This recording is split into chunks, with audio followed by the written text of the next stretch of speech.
안녕하세요. 소리 굉장히 크네요. 소개받은 오페라 소프트의 신현석입니다.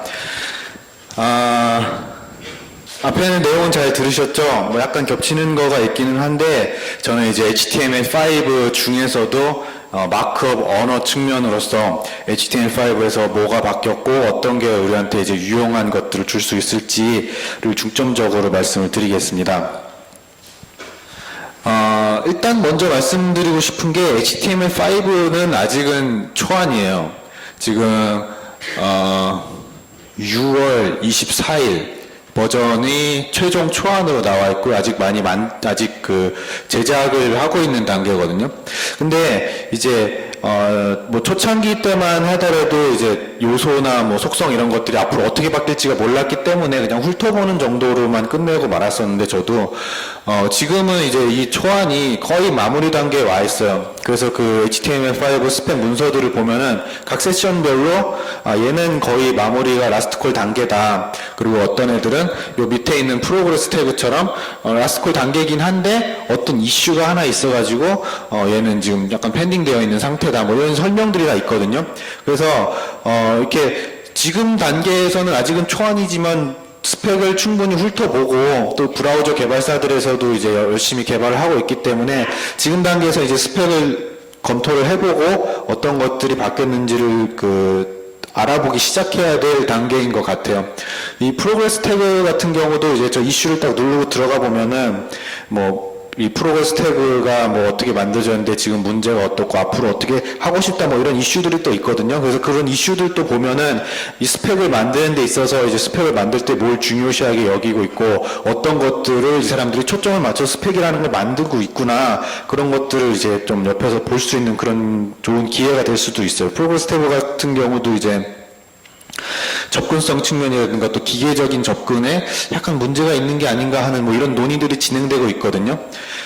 그런 걸 보면 이제 HTML5나 이런 표준 스펙들을 만들 때 보면은 특히나 HTML5에서 보면은 기계가 문서를 읽을 수 있느냐 그런 것들을 굉장히 중점적으로 이제 고민을 하고 있는 것들을 볼 수가 있어요. 사실 HTML4 때만 하더라도 물론 그때도 기계가 문서를 이제 좋게 잘 판단하기 위해서 이제 마크업 언어라는 것들을 어떻게 써야 된다 이런 것들이 많긴 했지만 HTML5 입장에서는 그런 것들이 더 커진 것 같기는 해요. HTML5의 특징을 보면은 초안 단계이기는 하지만 초안 단계이기 때문에 많은 분들이 HTML5가 언제 표준안이 됩니까? 이렇게 물어보시는 분들도 많고요. 언제쯤 우리가 쓸 수 있습니까? 이렇게 물어보시는 분들도 굉장히 많더라고요. 근데 이제 HTML5 같은 모든 표준이 다 그렇지만은 특히나 HTML5는 하위 호환성을 굉장히 향상시켜서 지금 제작이 되고 있어요. 옛날에 XHTML2 문서를 아마 저랑 비슷하게 굉장히 큰 우려를 하셨을지도 모르겠는데 XHTML2 스펙을 보면은 이 구문을 써가지고는 지금 브라우저에서는 절대 돌아갈 수가 없는 뭐 그런 방향으로 스펙이 만들어지고 있었거든요. 물론 기능은 훨씬 좋지만은 브라우저가 굉장히 많이 바뀌어야지만 쓸 수가 있기 때문에 요거는 진짜 언제 만들어지고 언제쯤 우리가 쓸 수 있을까 뭐 이런 고민을 굉장히 많이 했었어요. 근데 HTML5는 일단 뭐 갑자기 새로운 것들을 짠 하고 만든 게 아니라 현재 브라우저들이 돌아가고 있는 것들을 뭐 스펙화 한다거나 아니면은 현재 브라우저들의 작동 방식에서도 큰 무리가 없게끔 표준안을 만들어가고 있어요. 그렇기 때문에 일단 뭐 HTML5 마크업 자체는 오늘 당장 쓰셔도 대부분의 브라우저들에서 큰 문제 없이 사용을 할 수가 있습니다. 그리고 또 이제 문법이 약간 간소화돼서 뭐 독타입이나 캐릭터셋 조금 이따 말씀드릴 텐데 뭐 문법이 좀 간소화된 부분이 있고요. 그 다음에 제가 중점적으로 말씀드릴 것들은 새로 추가된 요소와 속성들이에요.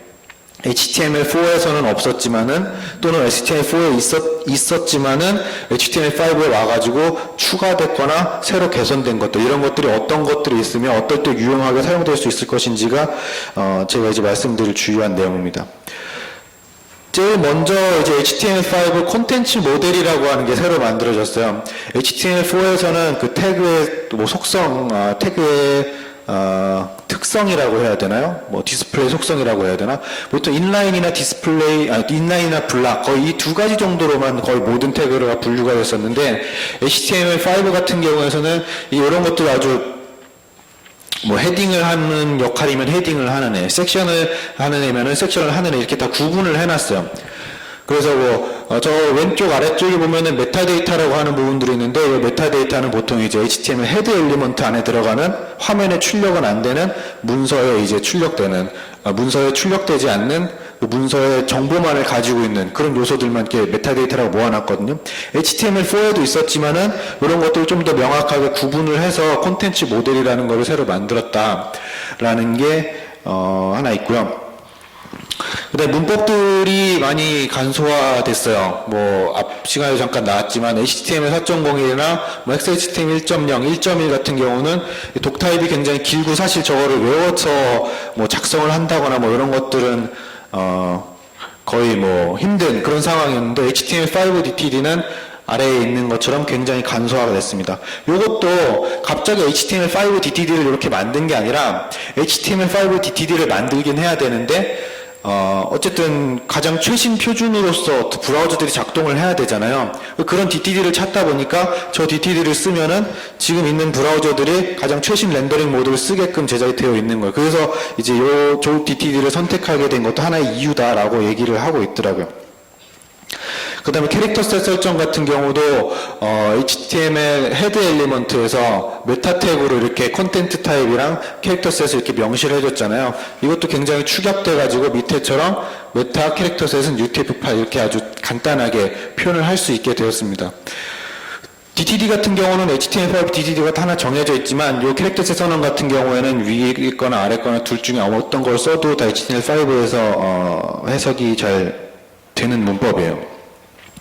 그 다음에 또 하나 이렇게 스타일이나 스크립트 요소를 사용을 할 때 타입 요소를 뭐 반드시 써줬어야만 되잖아요. 스타일은 큰 문제가 안 되는데 이제 자바스크립트 같은 경우는 보통 뭐 랭귀지 속성을 이용하는 경우도 많고 해가지고 이제 이걸 뭐 표준 문법에 맞추려면 타입으로 막 바꿔주고 이런 작업을 했었어야 되는데 일단 이런 것들을 다 생략을 해도 되게끔 가장 많이 쓰는 스타일 같은 경우는 텍스트 CSS를 디폴트 값으로 정하고 그 다음에 스크립트는 텍스트 자바스크립트를 디폴트 값으로 정해놓은 거예요. 그래서 생략을 하게 되면은 그냥 그 CSS는 자바스크립트 인식이 되죠. 다른 스크립트 언어를 쓴다거나 할 때는 타입을 선언을 해주면 되고요.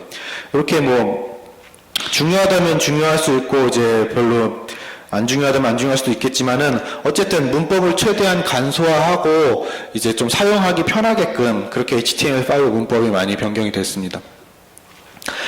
그 다음에 이제 가장 중요하고 그 다음에 또 가장 제 생각엔 좀 어렵기도 하고 한 부분이 이제 그 문서의 구조를 나타내주는 부분들이 크게 개편이 됐어요.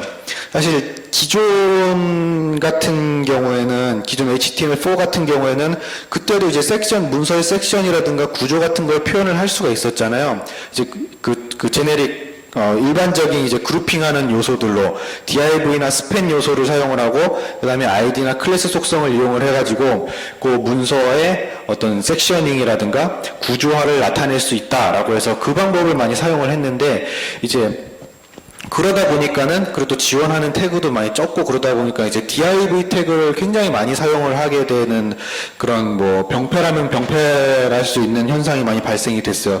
그래서 혹자는 뭐 과거에 테이블 방식으로 사용하던 거를 이제 뭐 표준에 맞게 좀 하려면은 테이블을 div 태그로 바꾸면 되겠구나라고 잘못 오해하는 그런 경우까지 이제 심심치 않게 볼 수가 있었는데요.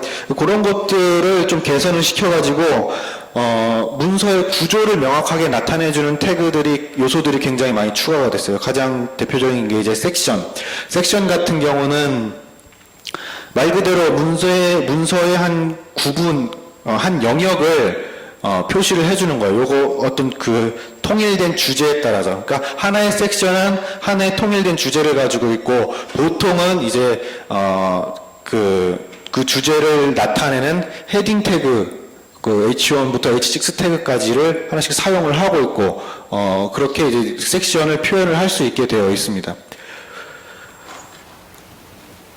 지금은 딱 마음에 안 와닿으실 수 있는데요. 조금 이따가 좀 이 부분들을 자세하게 또 설명을 드릴 겁니다. 그 다음에 내비게이션 엘리먼트, 페이지에서 이제 내비게이션 역할을 하는 그런 부분들을 표시할 수 있게 하기 위해서 이제 NAV 엘리먼트가 새로 추가가 됐어요. 이제 페이지에 링크 그룹들이 굉장히 많잖아요. 뭐 주 메뉴가 될 수도 있고, 뭐 서브 메뉴가 될 수도 있고, 그다음에 뭐 푸터의 어떤 메뉴가 될 수도 있고, 근데 이런 것들을 다 내비게이션 요소로 다 표현을 해줄 필요는 없어요. 그 페이지에 주가 되는 링크 모음이나 아니면은 그 사이트에 주가 되는 링크 모음만 내비게이션 요소로 표현을 해주면 됩니다. 그 다음에 또 하나 구조에 추가된 게 이제 아티클 요소.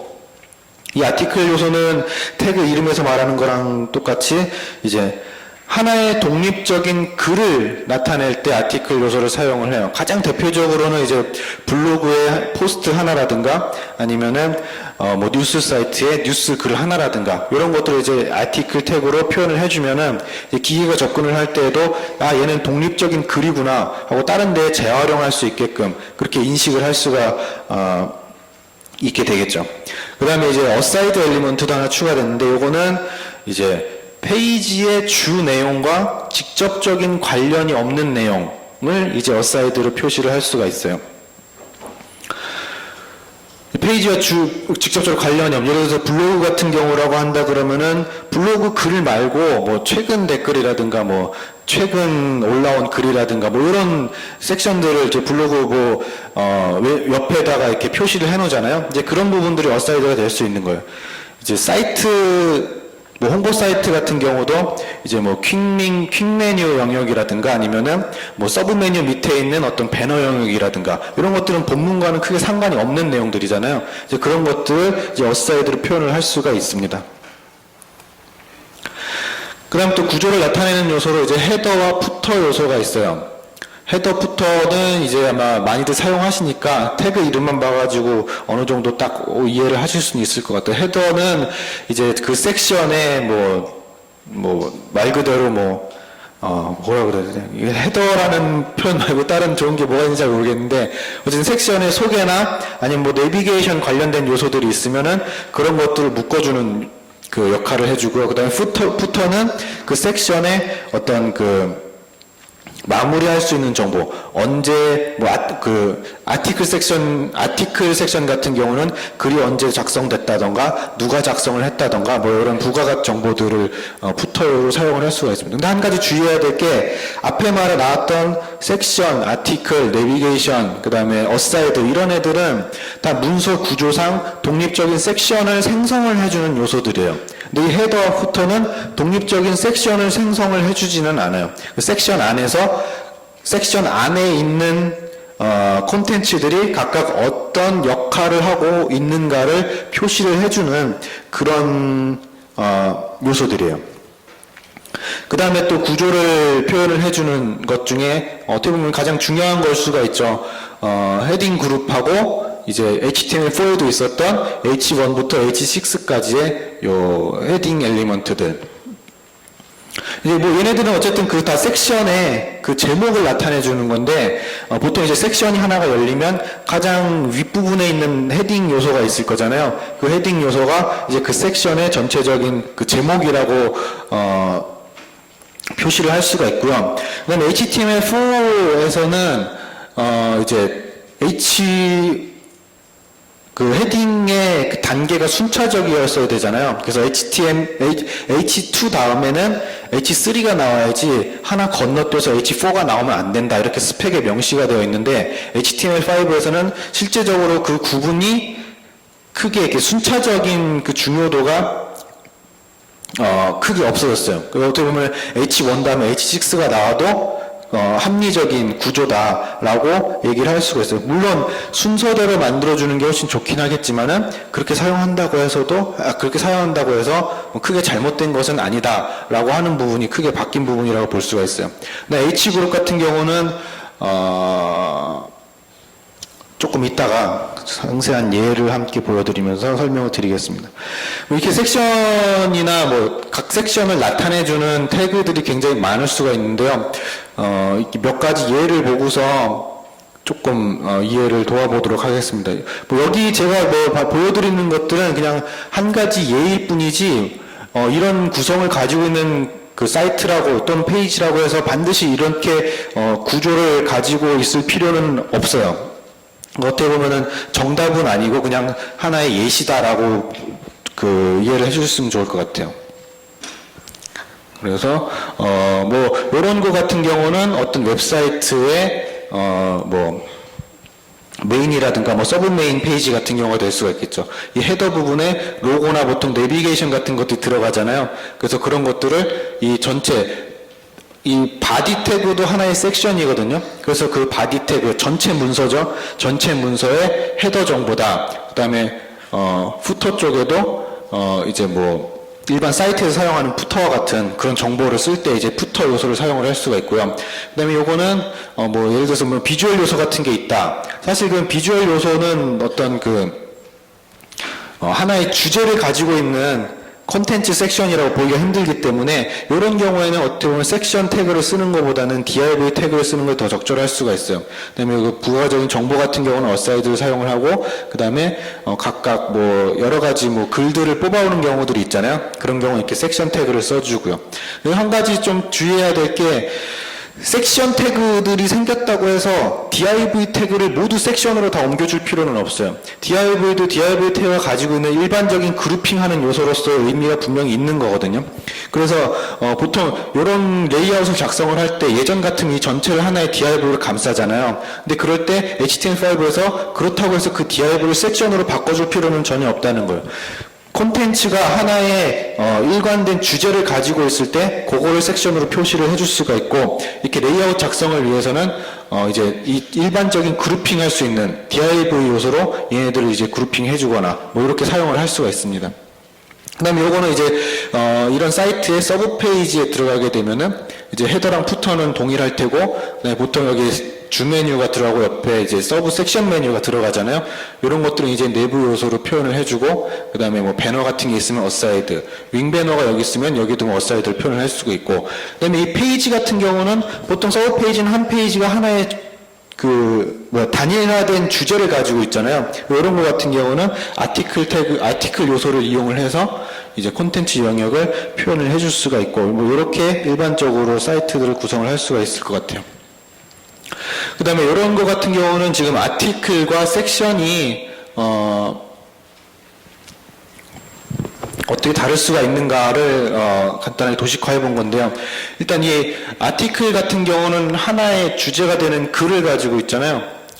그래서 그 주제를 나타내주는 헤딩 요소를 처음에 표현을 해줄 수가 있고 그 다음에 이미지 같은 게 들어가고 뭐 이미지와 캡션이 들어간다거나 할 때 이제 피겨라는 태그가 새로 생겨서 이 피겨와 피그 캡션이라는 태그를 이용을 해서 뭐 이미지 같은 것들을 표현을 할 수가 있고요. 그다음에 여기는 그냥 일반적인 뭐 패러그래프라고 보시면 되고 그다음에 여기 푸터로 뭐 이 글을 작성한 사람들의 정보나 뭐 이런 것도 표현을 해줄 수가 있어요. 제가 처음에 요거를 그렸을 때 생각을 한 거는 웹사이트에서 많이 쓰는 뭐 인사말 페이지나 이런 것들을 이렇게 표현을 할 수 있겠구나 생각을 하고 이렇게 도식화해 본 거예요. 그 다음에 이런 거 같은 경우는 뭐 보통 게시판이 없는 사이트는 거의 없잖아요. 그래서 게시판 페이지 같은 경우는 이런 식으로 섹션을 사용을 할 수 있겠구나.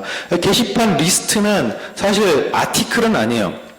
글들의 목록을 모아온 거기 때문에 독립적으로 어떤 주제를 가지고나 있지는 않잖아요. 그래서 그런 데는 아티클을 사용하기라기보다는 섹션을 사용하는 게 좋고 그 다음에 게시판 상단에 있는 여러 가지 정보들 있잖아요. 그런 것들은 헤더 요소로 표현을 할 수가 있고 또 뭐 공지사항 게시판이라고 해서 공지사항 하나로 표현할 수가 있겠지만은 밑에 붙는 뭐 추가적인 그 첨언이나 뭐 이런 것들이 들어가는 경우가 굉장히 많잖아요. 그런 것들이 들어갈 때 보통 뭐 헤딩 태그를 쓰고 뭐 P 태그를 쓰고 이렇게 했는데 사실 뭐 P 태그를 써도 크게 상관은 없지만 걔네들도 어떻게 보면 전체적인 섹션의 헤딩 역할을 해주는 거잖아요. 그래서 HTML5에서는 그걸 명시를 해주기 위해서 H그룹이라는 걸 만들어서 H1과 H2를 이렇게 묶어줄 수 있게끔 돼 있어요. 이 P 같은 경우는 게시판 상단에 있는 어떤 정보 같은 것들을 표현을 할 수가 있고요. 그다음에 테이블은 뭐 여기 뭐 일반적 게시판 리스트가 들어갈 수가 있을 테고, 푸터 같은 경우에는 이제 게시판 페이지네이션 같은 게 들어가는 그런 구조가 가능을 합니다. 그다음에 이제 섹션하고 아티클을 구분을 하는 게 참 쉬운 일말은 아닌데요. 일단은 그 저작자의 의도가 가장 중요하다라고 얘기를 할 수가 있고요. 그 다음에 각각의 포함 관계도 서로가 서로를 포함할 수 있는, 어떻게 보면 굉장히 유사한 입장에 있기도 해요. 섹션 태그가 아티클을 포함을 하는 것도 가능하고, 그 다음에 아티클 태그가 섹션 태그를 포함하는 게 가능해요. 반대로 더 나아가서 이제 아티클 태그가 아티클 태그를 또 포함을 하는 것도 가능하고, 섹션 태그가 섹션 태그를 포함하는 것도 또 가능해요. 이 오른쪽 그림 같은 경우에는 이제 블로그 포스트라고 얘기를 할 때 이제 그런 것들은 전체 아티클로 표현될 수가 있잖아요. 헤더 그룹이 있고 P가 있고, 이 섹션은 이제 코멘트, 블로그 포스트에는 코멘트 영역이 있잖아요. 그 코멘트 영역을 이렇게 표현을 할 수가 있겠구나. 이제 코멘트 글 하나를 이제 아티클 하나로 본 거예요. 그래서 전체 블로그 포스트 아티클 영역 안에 코멘트 섹션이 있고, 그 코멘트 섹션 안에 이제 각 개별 코멘트들이 또 아티클로 들어가게 되는 거예요. 그래서 이렇게 과거에는 div로만 사용했던 거를 이제 다양한 구조를 나타내는 태그를 이용해서 좀 더 명확하게, 그리고 기계도 쉽게 인지할 수 있게끔 구조적인 태그를 사용을 할 수 있게 된 게 HTML5 어떻게 보면 가장 구조에서의 가장 큰 특징이라고 볼 수가 있을 것 같아요. 근데 이제 얘네들이 호환성이 되느냐, 우리가 지금 당장 쓸 수 있느냐, 아까도 쓸 수 있다고 말씀드렸지만은 뭐 몇 가지만 신경을 써주면 돼요. 현재 현존하는 브라우저들은 이제 자기가 모르는 태그에 대해서는 얘네들을 다 인라인 요소로 간주를 해요. 그래서 스타일에서 간단히 이 디스플레이 블락만 지정을 해주면은 이제 지금 거의 대부분의 브라우저 다 쓸 수가 있고요. 한 가지 예가 이제 인터넷 익스플로러 같은 경우는 새로 추가된 요소를 바로 이해를 못해요. 그래서 근데 이렇게 이해를 못하는 경우도 헤드 요소 안에서 이제 크리에이트 엘리먼트를 한 번만 해주면 이제 브라우저가 이 요소가 있다는 걸 바로 딱 인지를 하고 똑같이 쓸 수가 있거든요. 그 이 두 가지만 사용을 하면은 지금 있는 브라우저 다 현재 쓸 수가 있고, 그다음에 이런 것들을 모아가지고 또 그 똑똑하신 분들이 이제 독립적인 라이브러리를 만들어 놓은 게 있어요. 이런 것들을 다운받아서 사용을 하시면은 뭐 이렇게 굳이 내가 이런 거 그 태그별로 할 필요 없이 사용이 충분히 가능합니다. 그 다음에 구조적인 요소들 말고도 이제 새로운 의미를 나타내는 요소들이 굉장히 많이 추가됐어요. 하나씩 살펴보면 이제 타임이라고 하는 요소가 추가됐는데, 이것도 역시 기계가 시간이라는 것을 인지하기 쉽게끔 만들어진 거다라고 보면 돼요. 시간에는 말 그대로 시간을 내가 표시를 할 수가 있는 거예요. 근데 추상적으로 뭐 여기 예시를 들었지만은 뭐 주라기 공원의 초기 뭐 이렇게 추상적인 시간이 아니라 우리가 몇 시 몇 분 몇 초라고 명시할 수 있는 그 시간 있잖아요. 그런 것들을 타임으로 명시를 해주면은 이제 유저 에이전트나 브라우저에서 자기가 필요한 만큼 또는 사용자의 입맛에 맞게끔 이런 것들을 가공을 해서 쓸 수가 있게 됩니다. 그 타임의 퍼블리시 데이터라고 하는 속성이 있는데, 아티클에 이게 있을 때는 얘는 아티클이 작성된 시간을 나타내는구나, 뭐 이런 의미를 새로 부여할 수 있는 태그가 추가됐고요. 그 다음에 B와 I, 사실 얘네가 얘기가 굉장히 많죠. B 대신 스트롱 태그를 써야 되고, I 대신에 M 태그를 써야 되고, 뭐 그런 얘기들이 많았는데, 사실 HTML5에서는 이 B 태그와 I 태그의 어떤 시멘틱한 의미를 주기 위해서 굉장히 노력을 많이 한 흔적이 보여요. 그래서 결과적으로 B 태그 같은 경우에는 뭔가 문서 내에서 다르게 표현되어야 하는 스트롱, 아주 중요함을 나타내는 건 아니지만 다른 식으로 표현되어야 하는, 예를 들어서 뭐 상품 설명의 상품 이름 같은 경우는 좀 다르게 표현되고 싶을 때가 있잖아요. 그럴 때 이 B 태그를 사용할 수 있게끔 해줬어요. 근데 I 태그 같은 경우는 이제 뭐 사실 한국말에서는 이렇게 I를 쓸 일이 별로 없어서 저도 이렇게 딱 와닿진 않는데, 어조나 뭐 분위기가 다른 거, 뭐 기술 용어를 쓸 때, 그 다음에 한국말 나오다가 일본어가 중간에 들어갈 때, 외국에는 그런 경우가 많아. 영어 나오다가 불어 들어가면은 불어를 이탈릭체로 표기를 많이 해주거든요. 뭐 그런 것들 표현할 때, 그 다음에 뭐 여긴 배의 이름이라고 했는데, 뭐 이런 것들을 표시를 할 때 아이태그를 쓸 수 있게끔 해줬어요. 사실 근데 한국어에서는 그렇게 크게 보통 우리 논문 쓸 때도 보면은 이탈릭으로 표현하는 것보다는 앞뒤에 어떤 뭐 괄호를 쳐주거나 뭐 이런 것들 더 많이 쓰는 걸 봐서 언어에 따라 상이할 수는 있지만 어쨌든 뭐 이렇게 새로운 의미를 부여할 수 있는 의미가 시멘틱한 의미가 이 요소들의 부여가 된 거죠. 그 다음에 이제 요 폼 태그가 바뀌었다고 하는데 뭐가 바뀌었는지 참 기대를 많이 하고 계시는 분들이 많을 것 같아요. 저도 보고 깜짝 놀랐어요. 스펙 중에서 인풋 태그에서 새로 추가된 타입에 대한 그런 걸 설명하는 부분이 분량 자체도 엄청나게 많이 늘었어요. 일단 인풋 요소의 타입으로 전화번호나 이거는 검색창이다, 이건 URL을 입력해야 된다, 뭐 이메일이다, 뭐 이런 것들 굉장히 다양한 속성들이 추가가 됐어요. 이런 것들은 조금 이따 예를 한번 보여드릴게요.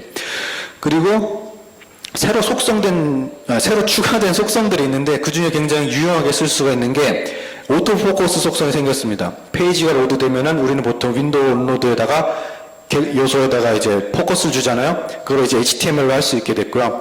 플레이스 홀더.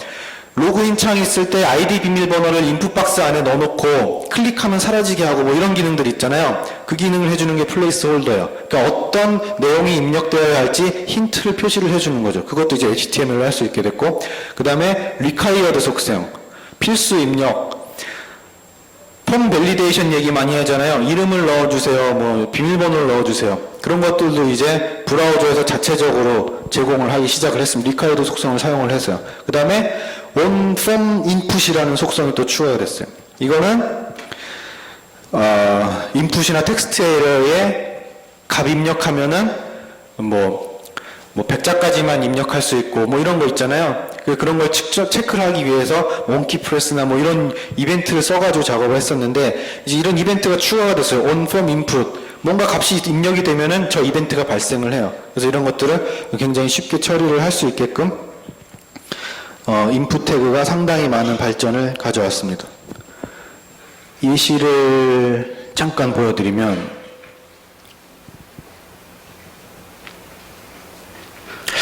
근데 조금 아쉽게도 HTML5 폼 기능 같은 경우는 브라우저에서 아직 이렇게 많이 지원을 안 하고 있어요. 눈으로 확확 보이는 뭐 캔버스나 뭐 이런 CSS3 이런 것들은 많이 지원을 하는데 브라우저에서 아직까지 많이 지원을 못하고 있어요. 그래서 오페라 브라우저가 가장 많이 지원을 하고 있고 그 다음에 웹킷 쪽에서도 지금 상당히 많이 지원을 하고 있습니다. 플레이스 홀더, 제가 좀 전에 말씀드렸던 플레이스 홀더 같은 경우는 오페라는 아직 지원을 안 하고 있어요. 근데 웹킷 브라우저에서는 지원을 합니다. 그래서 얘네들이 이제 그런 그 다양한 속성을 이용을 한 거예요. 이 required 속성을 이용을 해가지고 필수 입력사항을 표시를 한 거고, 그 다음에 이 타이틀 같은 경우는 지금 그냥 인풋 박스잖아요. 근데 누르게 되면 이렇게 선택할 수 있는 메뉴가 나오죠. 이런 것들은 뭐 좀 이따가 설명을 제가 다시 드릴 거고요. 그 다음에 넘버 살표가 생겨요. 그다음에 이메일 같은 경우도 이메일 서식이 맞는지를 브라우저가 자체적으로 체크를 해줍니다. 그 다음에 이제 URL을 사용을 한 거, 그 다음에 요거는 이제 데이트, 날짜를 입력할 수 있게 한 거. 이렇게, 달력 UI가 브라우저에서 자체적으로 제공이 돼요. 이런 것들을 클릭을 하면 자동으로 값이 입력이 되고요. 그 다음에 요거는 레인지 같은 거, 슬라이더 바를 이용을 할 수 있게 하고. 여기 지금 숫자가 바뀌잖아요. 이게 아까 onFrom input 이벤트를 사용을 한 거예요. 서밋을 하면은 입력이 안 됐기 때문에 브라우저에서 메시지를 보여주고, 또 하면은 이메일에서도 메시지를 보여주고, 이메일 형식이 맞지가 않잖아요. 이메일 형식이 맞지 않다. 뭐 이런 식으로 브라우저에서 자체적으로 지금 제공을 하게 되었습니다.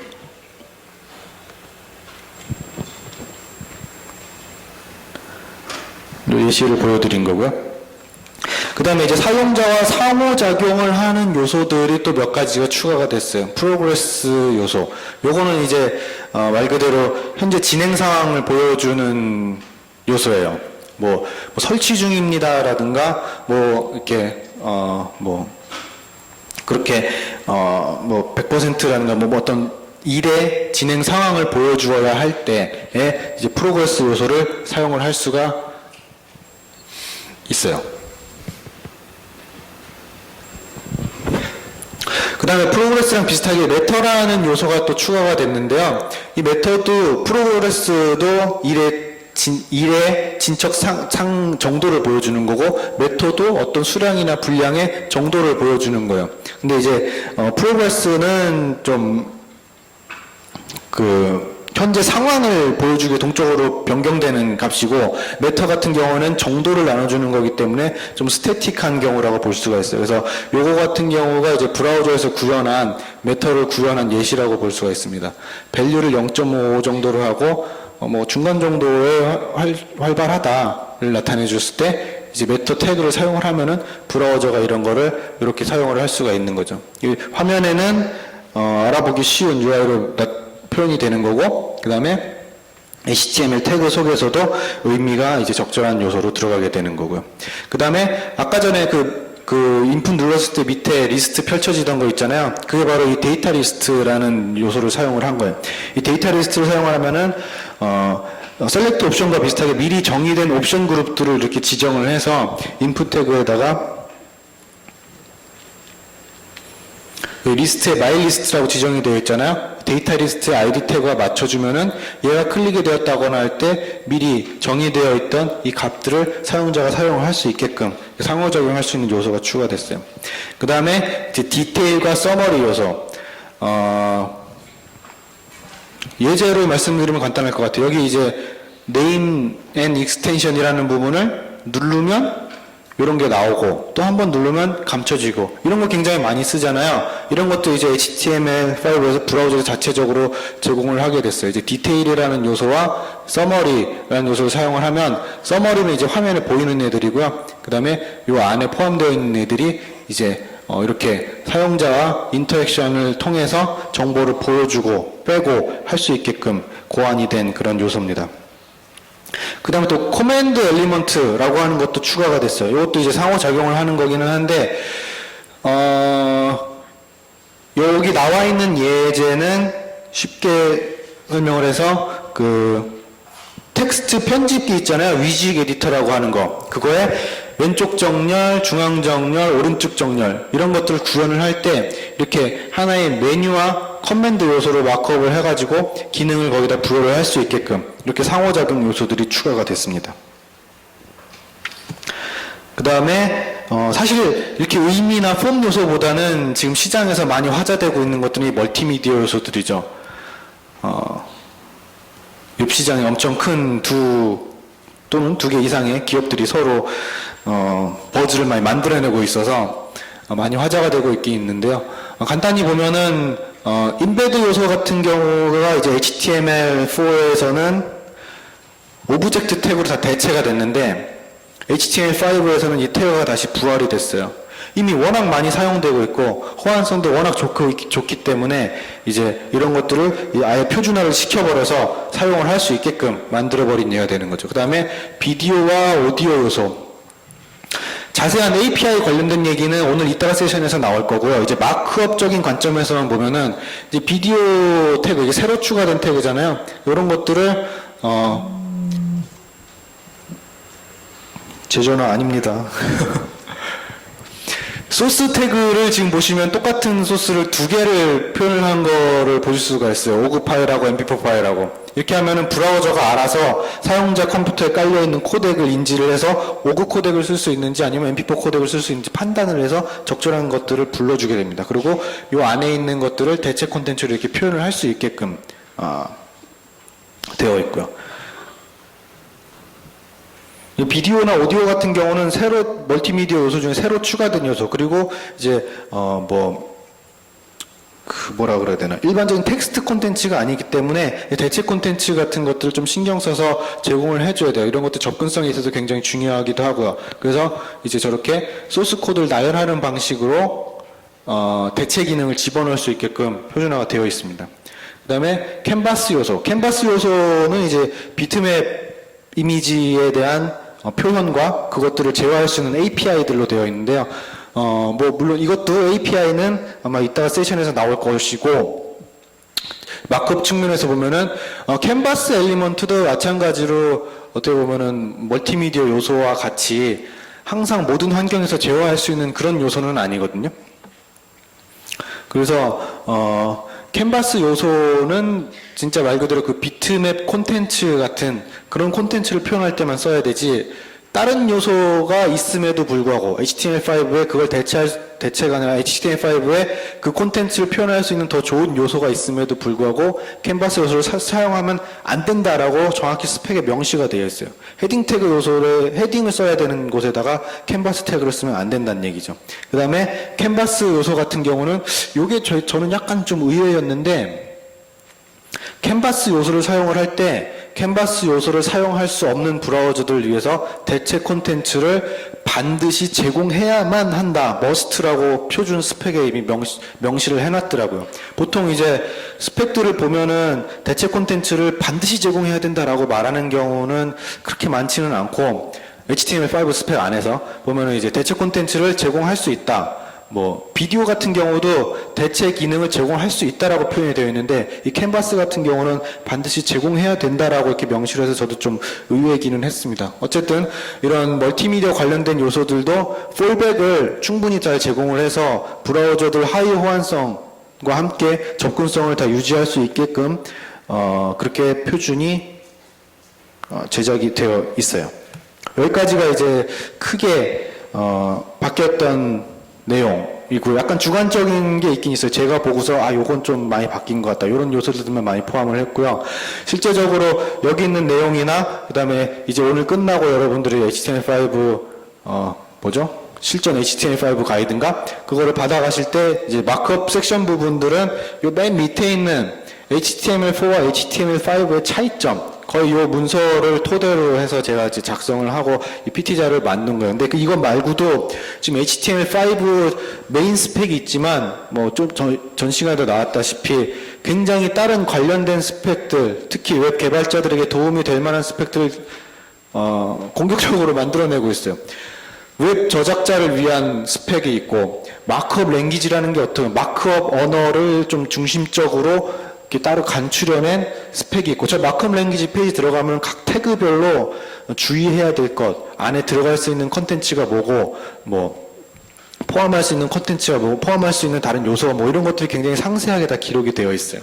그런 것들을 볼 수가 있고, 또 여기는 명시가 안 됐지만 HTML5에서 대체 텍스트를 어떻게 효과적으로 잘 달 수 있을 것인가 하는 문서도 이제 그 마크 워킹그룹 쪽에서 지금 같이 내보내고 있거든요. 그래서 이런 저작자들을 위한 관련 자료들이 지금 굉장히 많이 나오고 있기 때문에 그런 것들을 참고를 해서 확인을 하시면 아마 이제 마크업 쪽을 이해하시는 데 많이 도움이 될 것 같습니다.